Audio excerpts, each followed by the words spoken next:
everyone, welcome back to my channel Maths Wale Inke Sir. In today's session we are going to learn about Venn diagrams and union of sets. So let us start the session.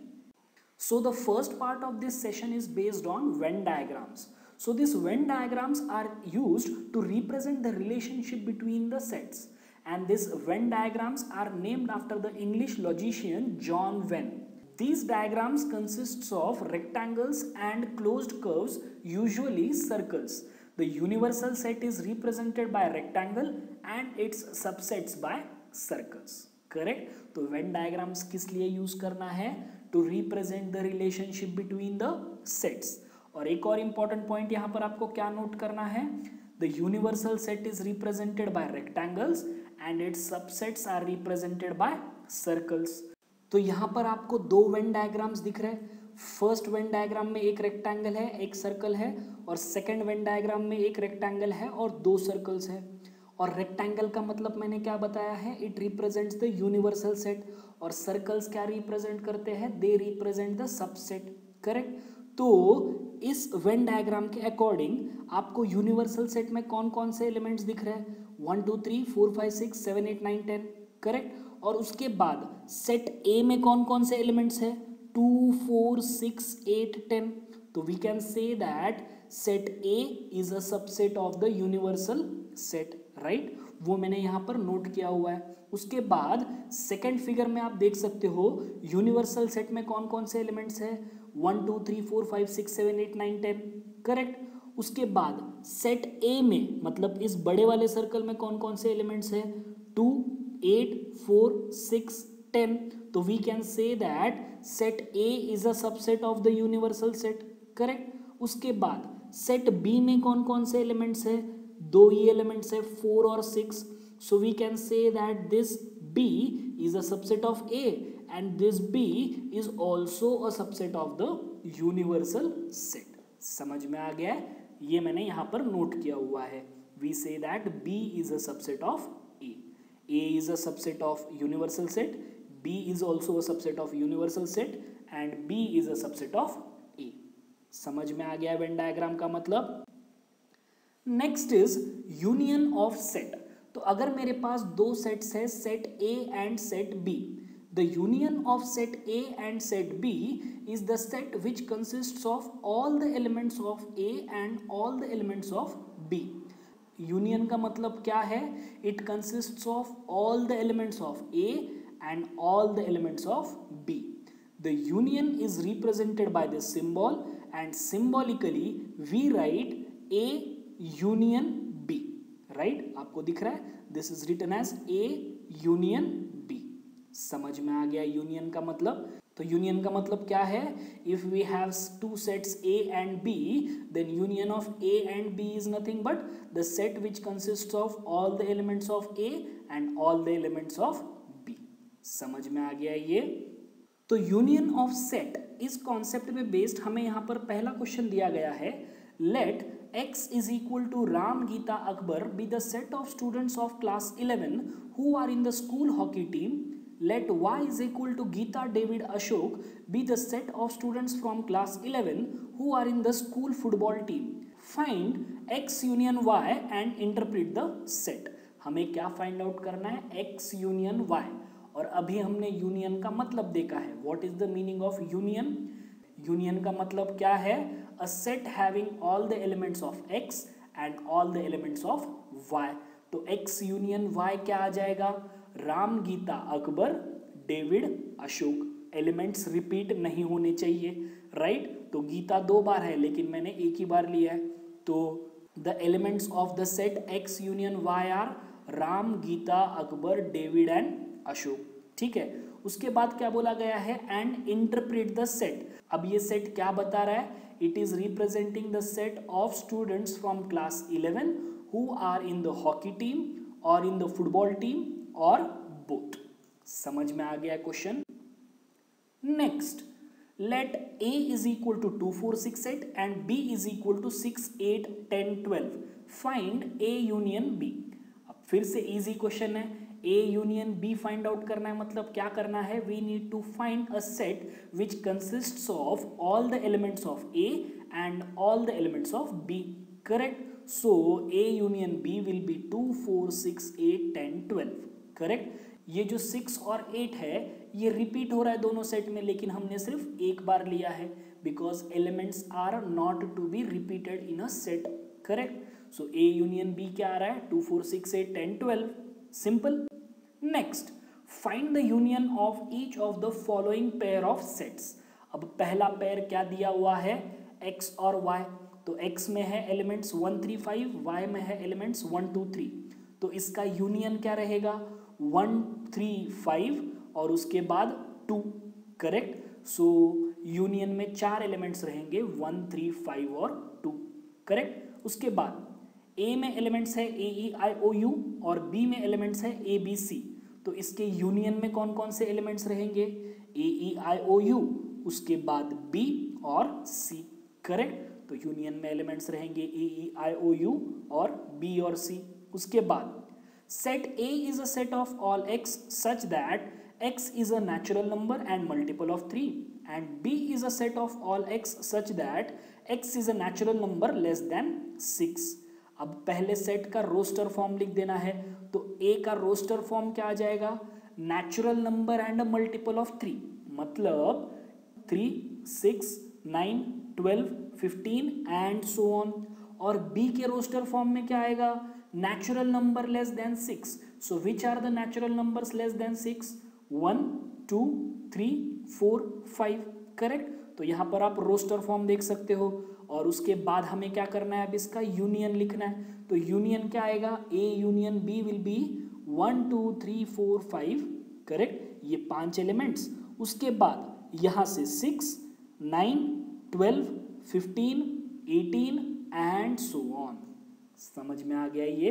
इसमें सिर्फ क्या किया है मैंने, given set builder form में जो sets है उनको पहले रोस्टर फॉर्म में कन्वर्ट कर दिया है और उसके बाद यूनियन लिखा है. Next, set A is a set of all x such that x is a natural number and 1 less than x less than or equal to 6, and B is a set of all x such that x is a natural number and 6 less than x less than 10. तो पहले given sets को roster form में convert कर देते हैं. तो पहला जो सेट है सेट A, उसके अंदर कौन कौन से एलिमेंट्स आ जाएंगे, 2 3 4 5 6. और सेट B में कौन कौन से एलिमेंट्स आ जाएंगे, 7 8 और 9, करेक्ट. तो पहले मैं लिख देता हूँ रोस्टर फॉर्म और इसके बाद क्या करना है, इसका यूनियन लिखना है. तो यूनियन में कौन कौन से एलिमेंट्स आ जाएंगे, 2 3 4 5 6 7 8 9. सो A यूनियन B के एलिमेंट्स दिख रहे हैं आपको स्क्रीन पे. इजी है क्वेश्चन. नेक्स्ट, सेट A में एलिमेंट्स है 1 2 3 और सेट B क्या है, it is an empty set. तो A यूनियन B कितना आ जाएगा, 1 2 3 ही आएगा, क्योंकि एम्प्टी सेट में कोई एलिमेंट्स होते हैं क्या, नहीं. Empty set has 0 elements. So A union empty set is nothing but A, ऐसे बोल सकते हो आप, करेक्ट. तो A यूनियन B कितना आ रहा है, A ही आ रहा है because B is an empty set, correct. Next, if A is equal to 1 2 3 4, B is equal to 3 4 5 6, C is equal to 5 6 7 8 and D is equal to 7 8 9 10, find number 1 A union B. तो A union B क्या रहेगा, a set containing all the elements of set A and all the elements of set B, correct. तो A union B will be 1 2 3 4 5 6. उसके बाद second part में क्या बोला गया है, A union C. तो A यूनियन C में कौन कौन से एलिमेंट्स रहेंगे, 1 2 3 4 और उसके बाद 5 6 7 8. तो A union C will have 1 2 3 4 5 6 7 8. उसके बाद B यूनियन C. तो B यूनियन C में कौन कौन से एलिमेंट्स रहेंगे, 3 4 5 6 और उसके बाद 7 8. तो B union C will have 3 4 5 6 7 8. उसके बाद फोर्थ है B यूनियन D. तो B यूनियन D में कौन कौन से एलिमेंट्स रहेंगे, 3 4 5 6 7 8 9 10, right. Next, A union B union C. A union B union C. तो तीनों के एलिमेंट्स आने चाहिए यहाँ पर. तो कौन से एलिमेंट्स आ जाएंगे, 1 2 3 4 5 6 7 8। उसके बाद A union B union D, तो कौन कौन से एलिमेंट्स आएंगे 1 2 3 4 5 6 और उसके बाद 7 8 9 10, right. So A union B union D is equal to 1 2 3 4 5 6 7 8 9 and 10। उसके बाद B union C union D, तो कौन से एलिमेंट्स आ जाएंगे 3 4 5 6 7 8 9 एंड 10, करेक्ट। समझ में आ गया है, इजी क्वेश्चन है।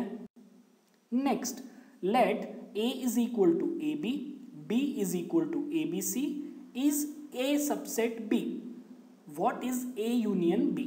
अब पहला क्वेश्चन यहां पर क्या बोला गया है, is A a subset of B, तो A सबसेट ऑफ B कब होगा, when every element of set A is a part of set B।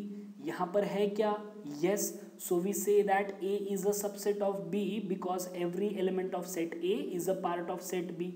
उसके बाद क्या बोला गया है, A what is A union B, तो A union B क्या होगा, ABC होगा, A union B is ABC, right, simple। next, let A is equal to AEIOU and B is equal to AIU, show that A union B is equal to A।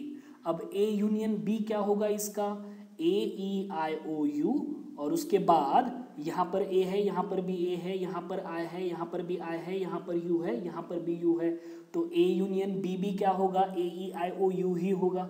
आप यहाँ पर देख सकते हो, so that is nothing but equal to A, simple. A union B is equal to A, correct. Next, if A and B are two sets such that A is a subset of B, then what is A union B। क्या बोला गया है यहाँ पर, अगर हमारे पास दो sets है, set A and set B, such that A is a subset of B, that means every element of set A is a part of set B, then what is A union B, ऐसा बोला गया है।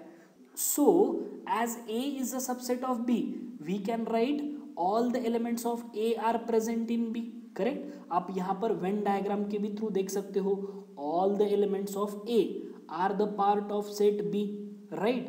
तो A union B भी क्या रहेगा, इन दोनों का अगर आप यूनियन भी करोगे तो answer will be set B, right. A union B भी करोगे तो that will be set B, simple. आप इसको एग्जाम्पल लेकर भी कर सकते हो, मतलब सेट ए में कुछ एलिमेंट्स कंसिडर करना है, सेट बी में कुछ एलिमेंट्स करना है, such that every element of set A is present in set B and then you can find A union B। आपका आंसर क्या आना चाहिए, सेट B। आप यहां पर वेन डायग्राम में भी ये चेक कर सकते हो, समझ में आ रहा है। The last part of this session is properties of union of set। अब मैंने यहां पर सारे प्रॉपर्टीज नोट डाउन कर दिए हैं, आपको क्या करना है, इसमें कुछ एग्जांपल्स लेकर ये प्रॉपर्टीज सारे करेक्ट है या नहीं ये चेक करना है, ठीक है। So the properties are A union B is equal to B union A, that is it follows the commutative law. अब आपको क्या करना है, A में कुछ एलिमेंट्स लेना है, B में कुछ एलिमेंट्स लेना है, और आपको चेक करना है whether this left hand side is equal to right hand side, correct. उसके बाद सेकेंड प्रॉपर्टी क्या है, if you find A union B and then find its union with C, that is equal to B union C and its union with A, that means union follows the associative law। उसके बाद A union empty set is the set itself। अब आपने इस property को एक problem में भी apply किया है कुछ देर पहले, राइट। उसके बाद A union A is equal to A, this is called as idempotent law।